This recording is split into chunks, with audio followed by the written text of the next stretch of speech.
Pardon, il y a une coupure. Hein. On revient et on termine bientôt le cours du cancer de l'estomac.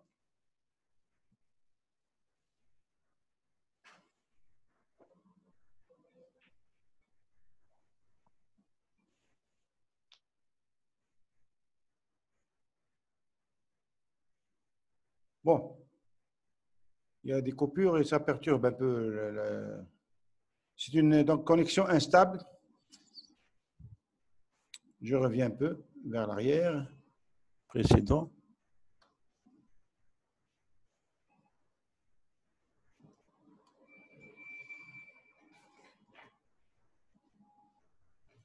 Voilà, donc il y a l'écho-endoscopie, on en a parlé tout à l'heure. Il y a le transit du grêle et lavement barité qu'on ne fait pas tous les jours. On le fait quand il y a quand la tumeur elle est donc au contact du côlon transverse. Quand elle envahit le transverse, on fait donc un lavement barité pour voir s'il faut réséquer ou non avec l'estomac le transverse, le côlon transverse. Tout ça, c'est le bilan d'extension. Tout ça, c'est le bilan d'extension. Qu'est-ce qui se passe?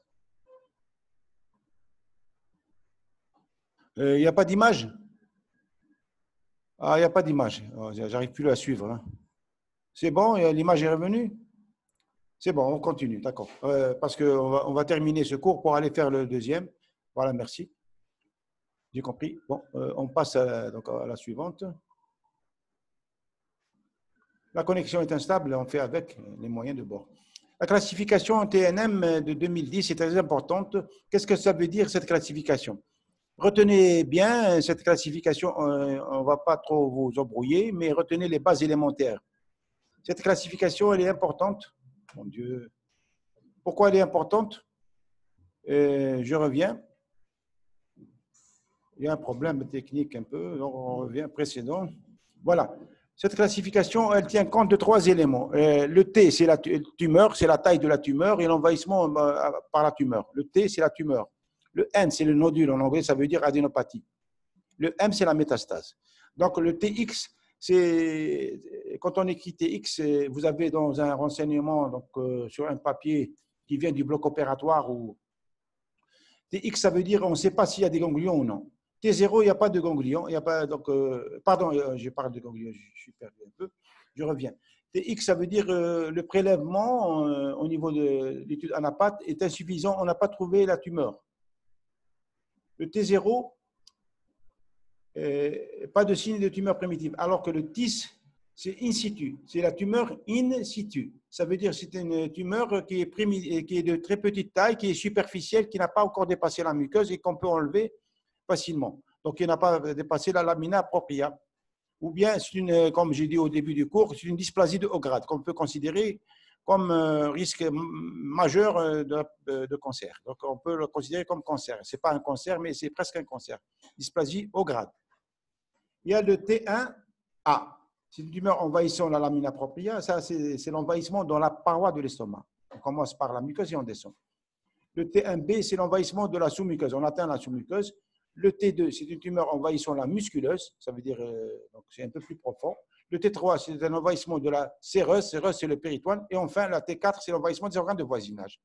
Soit une tumeur perforante la séreuse, soit une tumeur envahissant les structures adjacentes. Ça veut dire les organes de voisinage. Les adénopathies, s'il y a un X, pas de renseignement. S'il y a un 0, pas d'adénopathie, pas atteinte ganglionnaire lymphatique. S'il y a T1, c'est entre 1 et 2 ganglions sont donc atteints. S'il y a Tn2, c'est de 3 à 6 ganglions. Et s'il y a un 3, c'est de 7 à 15.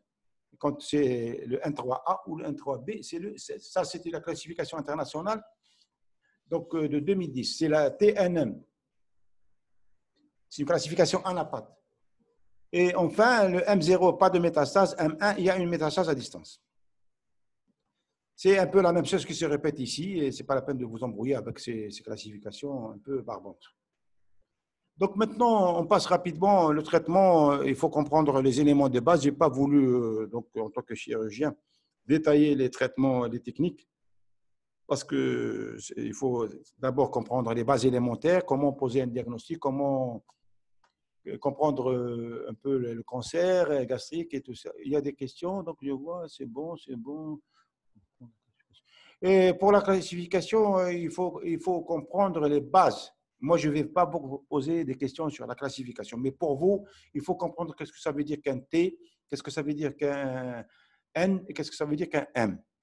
Et il faut comprendre qu'il y a T1 jusqu'à T4. Il y a des sous-groupes T1, T2, 1A. Il ne faut pas l'apprendre par cœur, mais il faut comprendre les principes.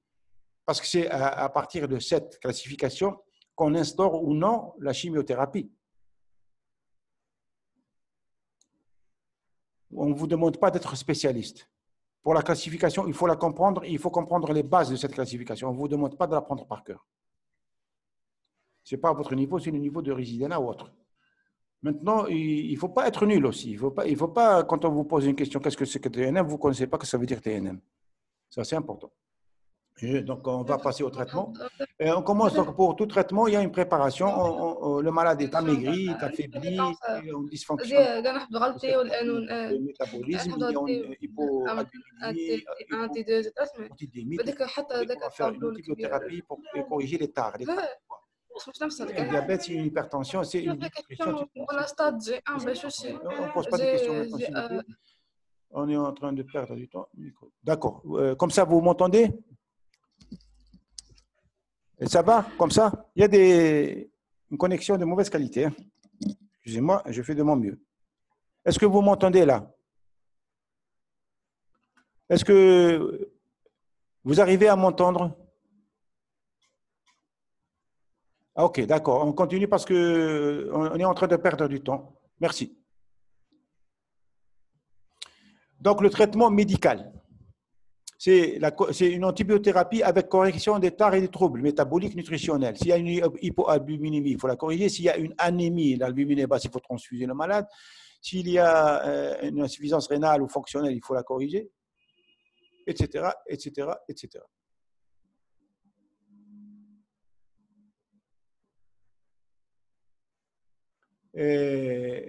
Donc, il y a deux grandes méthodes de traitement. Il y a les méthodes de traitement à visée curative et des méthodes de traitement à visée palliative. Vous voyez que je ne voulais pas vous embrouiller.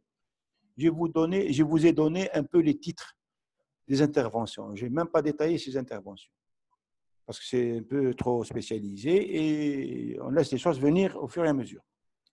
Donc, il y a pour les traitements à visée curative. Ça veut dire quoi, curatif? Ça veut dire donc le malade va guérir de la maladie. On va enlever toute la tumeur et ses extensions ganglionnaires ou métastatiques ou autres. On ne va rien laisser sur le plan tumeur. Voilà. Est-ce que, bon, cela dit, il y a la gastrectomie polaire inférieure. Polaire inférieure, on enlève les 4/5 de l'estomac. Garder 4/5 de l'estomac. Avec curage ganglionnaire. Si on ne met pas curage ganglionnaire, ce n'est pas un traitement curatif. C'est un traitement insuffisant. Il faut donc toujours, dans les traitements curatifs, on fait des gastrectomies associées à des curages ganglionnaires, parce que les ganglions sont tributaires, ils sont en général atteints. On les enlève quel que soit, selon la localisation et selon le schéma. Et rétablissement, quand on coupe l'estomac, il faut rétablir le tube digestif. C'est des montages qu'on fait, je ne voulais pas expliquer parce que ça risque de vous embrouiller. Et retenez qu'il y a une gastrectomie polaire inférieure, c'est les 4/5 avec curage ganglionnaire. N'oubliez pas le curage ganglionnaire. Et cette question, elle est récurrente, elle est souvent posée au niveau des examens. On vous dit par exemple, dans les traitements curatifs, on propose une gastrectomie polaire inférieure. Point. C'est faux, parce qu'on n'a pas fait le curage ganglionnaire. Il faut faire le curage ganglionnaire dans toutes les interventions curatives. La gastrectomie, deuxième proposition, c'est la gastrectomie polaire supérieure. Pourquoi polaire inférieure, polaire supérieure? Polaire inférieure parce que la tumeur elle est située dans la partie inférieure de l'estomac. On laisse une partie, quand on lève les 4/5, on laisse un 5e sous forme d'une petite poche pour permettre au patient d'avoir un confort alimentaire. Sinon, ça devient un tube quand on monte le jejunum en place de l'estomac.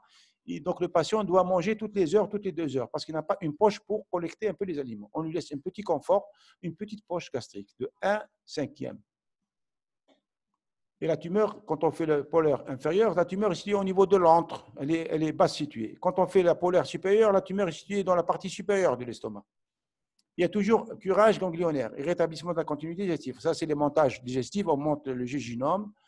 Je ne voulais pas vous faire des schémas ou vous embrouiller avec ça. Il y a des techniques donc, un peu élaborées. Ce n'est pas la peine de perdre le temps. Quand on apprend ça, on risque de perdre tout. On les apprend dans le temps. Quand on grandit un peu, quand vous êtes interne, vous pouvez les apprendre. La gastrectomie totale, elle est aussi un traitement radical, un traitement curatif. Quand on dit radical, ça veut dire curatif. C'est la même chose. Et là, la résection, on prend tout l'estomac jusqu'à la partie terminale du duodénum. On prend tout l'estomac, mais donc il ne reste que la partie terminale de l'œsophage et du duodénum. Avec curage ganglionnaire, il ne faut pas oublier le curage ganglionnaire, peut-être qu'il n'est pas mentionné ici. Le curage ganglionnaire est systématique. OK? Les méthodes palliatives, quand est-ce qu'elles sont indiquées, les méthodes palliatives? Les méthodes palliatives, donc, ce sont des méthodes qui vont donner un confort de survie. On laisse la tumeur une partie de la tumeur en place. On fait une intervention de confort. Mais on ne va pas guérir le cancer parce qu'on laisse une partie du cancer donc en place et on ne peut pas l'enlever parce qu'elle est adhérente, par exemple, à l'aorte abdominale, peut-être adhérente à la veine cave, peut-être adhérente à un organe qu'on ne peut pas enlever. Là, on laisse une collerette ou une partie de la tumeur. C'est ce qu'on appelle un traitement palliatif. Un traitement palliatif, c'est un traitement qui n'est pas radical. On peut même laisser l'estomac en place et on fait une gastrostomie. Faites bien la différence. La gastrostomie. Stomie, ça veut dire trou. Trou à la peau. Stomie. Ce n'est pas la gastrectomie. La gastrectomie, c'est la résection de l'estomac. Mais la gastrostomie, le mot stomie, ça veut dire un orifice à la peau qui permet de faire passer les aliments à travers un tube vers l'estomac. Parce que l'estomac est sténosé en bas, parce que l'estomac ne peut pas être enlevé aussi. Là, on fait un tube, on le met de l'extérieur, un drain, un tube qu'on met à l'intérieur de l'estomac et qu'on sort à la peau et à travers lequel on va injecter l'alimentation par une seringue. L'alimentation sous forme d'alimentation naturelle qu'on va mixer au mixeur, qu'on va tourner au mixeur et qu'on va injecter. Il y a on peut mettre de la viande de volaille, on peut mettre des œufs, on peut mettre des jus, on peut mettre ce qu'on veut et on l'injecte par une grosse seringue périodiquement pour permettre aux malades de survivre avec, avec un estomac en phase terminale qui n'est inextinguible. La jéjunostomie d'alimentation, c'est la même chose. Au lieu de mettre le tube dans l'estomac, on le met dans le premier jéjunum parce que tout l'estomac est envahi. Ça ne sert à rien de mettre dedans un tube. Donc, la jéjunostomie. Faites bien la différence. Ce n'est pas la jejunectomie, c'est la jéjunostomie. Stomie, ça veut dire orifice à la peau. Orifice du tube digestif à la peau. On peut faire une dérivation interne quand l'entrée est envahie. On peut donc, l'alimentation ne passe pas. On monte une anse jéjunale qu'on anastomose avec l'estomac. Gastro-entéro-anastomose. GEA, c'est quoi? Gastro-entéro-anastomose. On monte une anse et on fait un bypass. Ce qu'on appelle, comme en électricité, un court-circuit. On va donc couper le circuit parce qu'une zone est fermée. Si vous voulez qu'on passe sur les schémas, maintenant, je n'ai pas de schéma. On fait aussi les endoprothèses. Il y a des prothèses comme les stents des maladies cardiaques. Il y a des prothèses sous forme de ressorts pliés qu'on met à travers la tumeur. Et puis, on va les larguer, on va les lâcher, ils vont s'ouvrir et ils vont permettre donc le passage des aliments. Qu'est-ce qui se passe? On revient à vos questions et à vos doléances.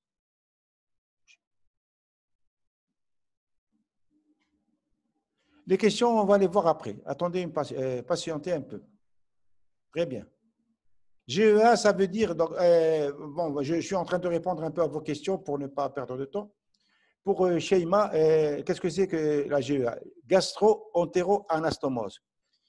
Gastro-entéro, ça veut dire entre l'estomac et l'entéro, ça veut dire intestin. On prend un intestin un peu plus bas, on le monte et on anastomose à l'estomac. Les aliments vont passer de l'estomac vers ce tube digestif, le grêle, parce qu'au niveau de la région pylorique, elle est sténosée par la tumeur. Et puisqu'on ne peut pas l'enlever, cet estomac, on va le laisser en place, la tumeur, et on fait une anastomose entre le grêle et la partie libre de l'estomac, et les aliments vont passer par cette anastomose-là. Est-ce que vous avez compris? Pour la gastrectomie de propreté, oui. Attendez, écoutez s'il vous plaît. La gastrectomie partielle, polaire inférieure est curative. Oui, elle est curative parce que la tumeur, il faut être à 5 cm loin de la tumeur. Pour la marge de sécurité, c'est en général 5 cm au-dessus de la tumeur. Si la tumeur elle est située dans l'estomac, on monte au-dessus de 5 cm et on peut couper l'estomac à ce niveau-là en faisant une gastrectomie partielle polaire inférieure, par exemple. Et là, on est en zone de sécurité, à 5 cm loin de la tumeur. La GEA, j'en ai parlé. Et donc, la gastrectomie de propreté, très bien, c'est une bonne question pour Oumaïa, ici. Donc, la gastrectomie de propreté, c'est une forme palliative. Ça veut dire, on enlève la tumeur, mais on laisse le reliquat. C'est comme nettoyer quelque chose, mais on n'a pas enlevé. On n'a pas tout enlevé. OK?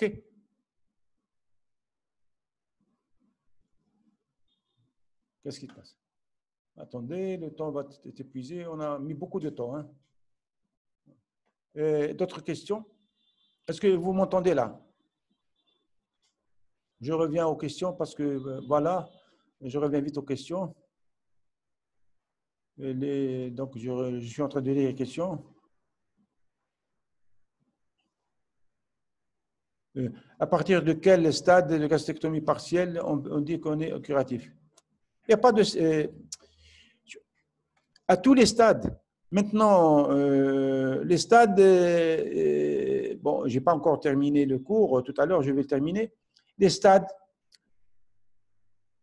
sont importants parce qu'ils vont dicter le traitement chimiothérapie associé. Parce que la chirurgie seule, elle est insuffisante. Il faut faire une chimiothérapie, ce qu'on appelle donc une chimiothérapie préopératoire. Il y a la chimiothérapie post-opératoire, il y a la chimiothérapie périopératoire. Périopératoire, ça veut dire avant et après, en sandwich. Avant l'intervention et après. La chimiothérapie, à partir de T2, on doit instaurer une chimiothérapie. À partir de T2. T2, ça veut dire la classification qu'on vient de voir tout à l'heure. Là, il faut instaurer une chimiothérapie. Première, ça veut dire néoadjuvante. Quand on dit chimiothérapie néoadjuvante, ça veut dire avant l'intervention. Et quand on dit une chimiothérapie adjuvante, ça veut dire après l'intervention. Donc, le protocole actuel, c'est d'instaurer une chimiothérapie avant l'intervention. En général, 6 séances de chimiothérapie espacées d'environ 2 semaines ou 1 semaine, ça dépend des protocoles. Cette chimiothérapie va donc stériliser un peu et réduire un peu la tumeur et la chirurgie sera de meilleure qualité sur le plan pronostic.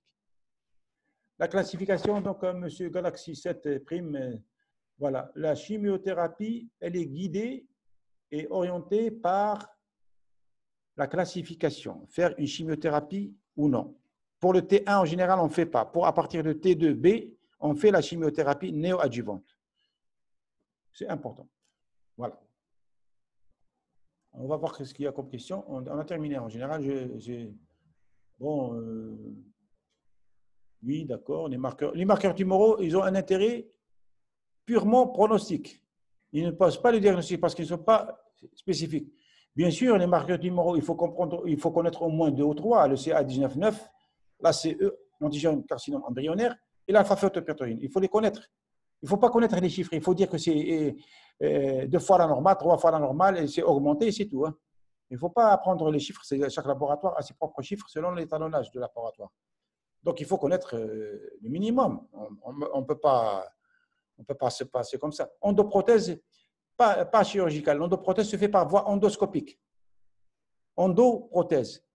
Il y a un fibroscope qui va guider la prothèse, il va la traverser, parce que c'est une sténose incomplète en général. La sténose de pylore est incomplète, il y a un petit pertuis fin, et on va passer la prothèse qui est pliée, la prothèse, puis on va la larguer, on va la lâcher, elle va s'ouvrir. Comme les coronaires, comme ce qu'on appelle les stents des coronaires quand on a un IDM, pour les gens qui connaissent un peu la question. D'accord, merci. Le CA72, il est rare. Oubliez le CA72-4. Apprenez le CA19-9, gardez le CA19-9, l'ACE et l'antigène carcinome embryonnaire. Est-ce qu'il y a d'autres questions? Cancer sur moignon gastrique. On totalise l'estomac, on va faire une gastrectomie du moignon qui reste. Cancer du moignon gastrique pour Galaxy A20. Le moignon gastrique, c'est la partie, l'estomac n'est pas en entier. Le patient a déjà subi une intervention chirurgicale antérieurement, il y a quelques 10 ans ou plus, ou moins. Au cours de cette intervention, le patient a subi une gastrectomie pour une tumeur bénigne, telle que par exemple un ulcère ou un nodule ou un adénome. On peut faire une gastrectomie partielle ou une autre maladie. Et sur le moignon qui reste, on appelle un moignon gastrique, c'est un estomac qui est amputé d'une partie lors d'une intervention antérieure. Et là, puisque la sécrétion gastrique va donc changer, il y a un risque d'exposition au cancer gastrique. Il faut les contrôler, ces moignons post-opératoires. Voilà. D'autres questions, on va clôturer ça. Néo-adjuvante. Néo, ça veut dire nouveau. Néo-adjuvante, c'est avant l'intervention. Avant l'intervention. Retenez le mot néo. Néo-colonialisme. Néo, le néo, ça veut dire avant. Nouveau. Néo, avant l'intervention. Adjuvante, après l'intervention. Voilà, je vois que vous avez bien suivi et bien compris. Malheureusement, on aurait pu être bien dans un amphi en se regardant dans les yeux et comprendre vos soucis, mais essayez de faire votre propre recherche et essayez de lire un peu et ça va aller. Donc, je passe à la dernière diapo parce que vous m'avez un peu pris au dépourvu. S'il vous plaît, on va passer à la… Je vous en prie, merci à vous aussi. Donc, voilà. Un dernier mot, le traitement néoadjuvant et adjuvant. Voilà la dernière plaque parce que vous m'avez pris au dépourvu tout à l'heure. Les adénocarcinomes gastriques sont relativement chimiosensibles. Ils sont chimiosensibles, retenez ça. La chimio post-opératoire, on l'appelle adjuvante, elle améliore la survie globale. Parfois, il est obligé de faire l'intervention initiale sans chimio parce que c'est le T1. T1, c'est une tumeur petite de taille qui n'a pas infiltré toutes les couches de la paroi gastrique et on fait pas de chimio néoadjuvante, on fait une adjuvante. Après l'intervention, on fait une chimio pour stériliser. C'est écrit améliorer la survie globale. Mais pour la chimiothérapie néoadjuvante, c'est avant l'intervention. Au moins, il faut comprendre ça. On vous posera une question avant ou après, il faut savoir répondre là. Malheureusement, les stages ne sont pas encore faits. Donc, c'est la chimiothérapie d'induction, c'est-à-dire de commencement. Elle est donc c'est pour le forme localisée, elle permet donc elle est recommandée par les experts, elle réduit la taille de la tumeur et augmente le taux de résecabilité. Elle facilite la résecabilité. Voilà. Et je vous remercie pour ce cours. Est-ce qu'il y a d'autres questions? Je suis à votre écoute. Merci. Est-ce qu'il n'y a pas d'autres questions? Non, on va voir ce qu'il y a comme question. Donc, la chimiothérapie, elle n'est pas systématique. Elle n'est pas systématique. Ne vous embrouillez pas trop. La chimiothérapie, en général, elle se fait quand il y a un cancer in situ. Superficiel, on ne fait pas de chimiothérapie. In situ. TIS. Tumeur in situ. On ne fait pas de chimiothérapie. À partir de T2B, oui, si vous voulez. Mais on ne va pas vous poser la question sur ce point. Moi, je ne vais pas vous poser cette question. Parce que c'est une question qui est en controverse, qui est encore en débat scientifique. Je ne vais pas vous coincer sur des détails comme ça. Comprenez qu'il y a une chimiothérapie préopératoire qu'on appelle néoadjuvante et une post-opératoire qui s'appelle adjuvante. À partir de T2, on instaure la chimiothérapie néoadjuvante parce qu'elle donne de meilleurs résultats pronostiques. Voilà, je vous remercie. Est-ce qu'il y a d'autres questions? Je vais fermer le… On passe au deuxième cours si vous voulez. Vous voulez pause de 5 minutes? Est-ce que vous voulez une pause de 5 minutes pour faire un peu les pathologies, l'hernie de la paroi abdominale? D'accord, on va enchaîner. Donnez-moi 1 minute ou 2 pour enchaîner le deuxième cours. OK, merci. Attendez un peu, on va passer au deuxième cours. Merci.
Bon, on peut…